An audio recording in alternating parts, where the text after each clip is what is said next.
बहुत लोग सोचते हैं कि फैमिली प्रॉपर्टी में अगर एक मेंबर ने 20 से 25 साल या उससे अधिक कब्जा करके रख लिया है तो वो प्रॉपर्टी ऑटोमेटिकली उसकी हो जाएगी। मतलब फैमिली प्रॉपर्टी पे अगर कोई एक मेंबर पकड़ के रखा है बहुत लंबे समय से तो एडवर्स पोजीशन का जो लॉ है, कानून है, उसके ऊपर भी लागू हो जाता है।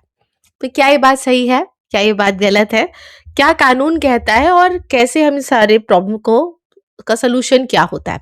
तो आज की वीडियो पे हम इसी बात पर डिस्कस करेंगे। तो आप सबका स्वागत है बीडी लीगल चैनल पे। तो सवाल यही उठ निकल कर आता है कि क्या एडवर्स पोजीशन का जो लॉ है वो फैमिली प्रॉपर्टी जो पार्टीशन की जो प्रॉपर्टी होती है उस पे लागू होता है या नहीं होता है।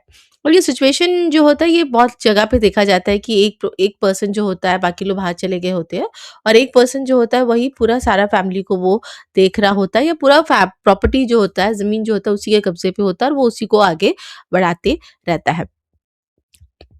एक चीज़ हमें बहुत ज़रूरी समझने की बात होती है कि ये फैमिली प्रॉपर्टी होती है। सो दैट मीन्स ओनरशिप जो इसमें जो होता है वो सबका बराबर होता है। वेयर जब हम एडवर्स पोजीशन की बात करती है वहाँ पे ओनरशिप जो होता है, जो लीगल ओनरशिप जो होता है वो एक पर्सन के हाथ में होती है और जो दूसरा पर्सन जो कब्जा करा होता है उसके पास में लीगल ओनरशिप नहीं होती है।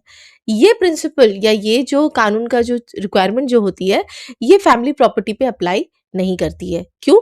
क्योंकि सभी कोई जो मेंबर्स होते हैं जो पार्टीशन में जिसको भी हक मिलना होता है, हिस्सा जिसको भी मिलना होता है, दे आर द को ओनर्स ऑफ द प्रॉपर्टी, है ना? तो एडवर्स पोजीशन का कानून कैसे लागू होगा उनके ऊपर पे?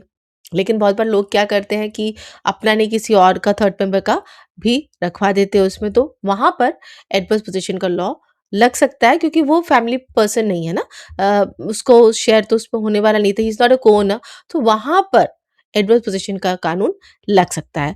तो इस प्रॉब्लम का सोल्यूशन क्या है? देखिए, सबसे बड़ा बेस्ट सॉल्यूशन यही होता है कि जब भी फैमिली प्रॉपर्टी की बात आ जाती है, तो अगर आपको कहीं पे भी लग रहा है कि कोई थर्ड पर्सन, फैमिली मेंबर की बात यहाँ पे मैं नहीं कर रही हूँ, जो थर्ड पर्सन है ज़मीन को, आपको पता है कि आपके चाचा जी ने ही वो ज़मीन पकड़ के रखी है, पर खुद ना पकड़ के वो ज़मीन अपने किसी काम वाले बंदे को रखवा रखा है ताकि वो एडवर्स पोजीशन के तहत में उनके नाम पे आ जाए और बाद में वो अपने पास में करवा ले।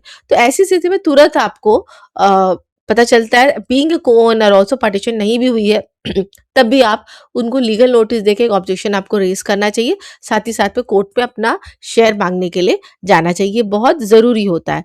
दूसरा चीज़ आप क्या कर सकते हो, रेवेन्यू एंट्रीज़ पे अगर दिखाया जा रहा है कि कोई एक ने अपना खाली नाम चढ़ा दिया, बाकी किसी का नाम नहीं है, ये उस सिलसिला में जहाँ पे को आप चाचा या मामा ने अपना सिर्फ़ अपना नाम चढ़ा दिया, बाकी का नाम नहीं चढ़ाया है, तो जैसे ही आपको पता चलता है, तुरंत आपको उसको ऑब्जेक्शन करना चाहिए, उस पे केस ओपन करना चाहिए, बहुत रिक्वायरमेंट होती है। देखिए, साइलेंस जो होता है ना, कानून की नज़र में का साइलेंस एक्सेप्टेंस माना जाता है। आप चुप क्यों हो? जब आपको पता चल गया है कि वो प्रॉपर्टी में आपका शेयर है और वो प्रॉपर्टी को वो बेचने वाले हैं किसी तीसरे पर्सन को, या उस प्रॉपर्टी पे अपना ही कुछ-कुछ कर रहे हैं जो आपको बिल्कुल वहाँ घुसते भी नहीं दे रहे हैं, तो आप चुपचाप क्यों बैठे हो? आप जाइए अपना शेयर मानिए। अब बात अलग है कि अगर आपको वो नहीं मिल रहा है, क्या बोलते हैं, आपका वो मर्जी से नहीं देंगे तो कानून से तो आपको लेना ही पड़ेगा, राइट? दूसरा चीज, बहुत बार ओरल पार्टीशन होता है, ये डॉक्यूमेंटेड नहीं रहता है। देखिए, ओरल पार्टीशन तभी तक वैलिड रहता है जब तक और भी दो तीन लोग कोर्ट पे आकर बोल सके कि हाँ ये ओरल पार्टीशन बात था और ओरल पार्टीशन के हिसाब से ही सब लोगों ने अपना अपना कब्जा लेके रखा है। लेकिन वो ओरल पार्टीशन में बहुत सारे ऐसे लोग होते हैं जो मानते ही नहीं है, वो अपना हक से ज्यादा को पकड़ के रखते हैं। तो बेस्ट हमेशा यही रहेगा कि ओरल पार्टीशन को भी डॉक्यूमेंटेड कराने की बहुत आवश्यकता होती है, एक रिटर्न में उसको करवाने की बहुत ज़रूरत होती है, क्योंकि आगे जाके वो प्रॉब्लम क्रिएट कर सकता है और करता भी है। बहुत सारे पार्टीशन केसेस में ये देखा जाता है कि ओरल पार्टीशन हुआ है, लेकिन वो प्रूव ही नहीं कर पा रहे कोर्ट में कि ओरल पार्टीशन हुआ है। उस पार्टीशन के बेसिस पे ज़मीन को बेच भी दिया गया है, लेकिन बाद में वो चैलेंज हो जाता है। तो इसलिए हमेशा बेटर रहता है कि उस ओरल को आप रिटर्न में डॉक्यूमेंटेशन करवा के ज़रूर रखें। थर्ड और सबसे इम्पोर्टेंट चीज़ है, को-ओनरशिप तो है, लेकिन अगर कोई थर्ड पर्सन आपकी ज़मीन को कब्ज़ा करने की कोशिश कर रहा है, देख रहे हैं इन लोग के बीच में तो लड़ाई झगड़ा चल रहा है, मैं मतलब होता है ना, 2 बिल्ली की लड़ाई में बंदर ने रोटी खा ली वाला हाल रहता है। तो द मोमेंट वो आता है, चाहे वो आपकी प्रॉपर्टी पे आए, चाहे वो, जब तक वो प्रॉपर्टी का पार्टीशन नहीं होता, तो सारे शेयर्स का इक्वल मीट्स एंड बाउंड्स के हिसाब से डिवाइड नहीं होता है, तो कौन-सा शेयर किसके उसपे हिस्से में आने वाला है, ये नहीं बोला जा सकता है।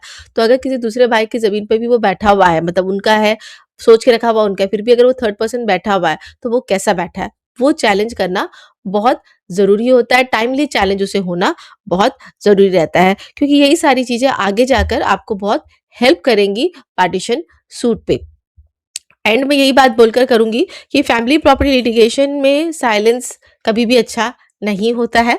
एडवर्स पोज़ीशन का कानून जो होता है वो फैमिली प्रॉपर्टी पे लागू नहीं होता है, लेकिन हाँ, थर्ड पर्सन पे वो लागू हो जाता है, तो इस बात का ध्यान देने की बहुत ज़रूरत होती है। तो आई होप व्यूअर्स आपको आज का वीडियो अच्छा लगा, अगर अच्छा लगे तो लाइक से सब्सक्राइब ज़रूर कीजिएगा। Thank you so much for watching.